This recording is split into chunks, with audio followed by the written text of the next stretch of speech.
Hello friend, नमस्ते, प्रणाम। आज मैं आप लोग के बीच में बहुत ही प्यारा सा गारी गीत लेके आई हूँ। अगर पसंद आए तो ज्यादा से ज्यादा शेयर करना और चैनल को सब्सक्राइब कर लेना। बहुत ही प्यारी सी गारी गीत आप लोग के बीच में लेके आई हूँ। पूरबू के देशवा से लाई मंगाए उअरिया गना दी है ऊँची तराई। हाँ, सीताराम से भजो अरे अंगना दी है ऊँची तराई। हाँ, सीताराम से भजो लैया बट रई चली समधी राम का बहिनी हो। लैया बट रई चली समधी राम का बहिनी। अरे आंगने में गिरी छितराई। हाँ, सीताराम से भजो अरे आंगन में गिरी छितराई। हाँ, सीताराम से भजो अरे हमरे कवन रामा में हरि का दुखिया हो। हमरे अने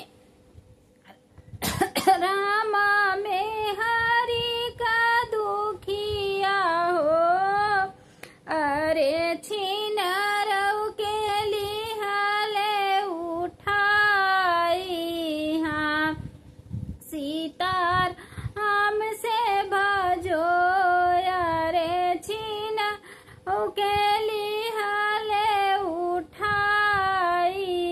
हाँ, सीताराम से भजो झारिया पोछी के लगे बैठाओ ले हो।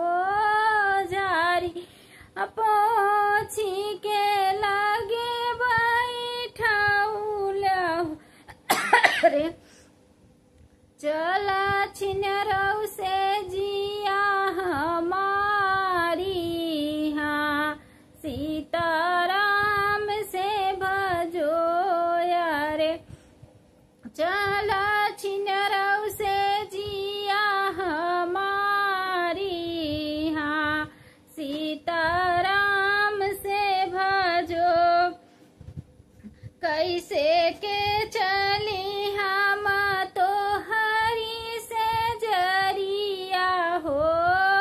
कैसे चली हम तो हरि से जरिया हो। अरे तो हरी बड़िया बड़ी दाढ़ी। हाँ, सीताराम से भजो यार तो हरी बड़िया बड़ी दाढ़ी। हाँ, सीताराम से भजो हमरी त अटई छिनरऊ बड़ी बड़ी दाढ़िया हो।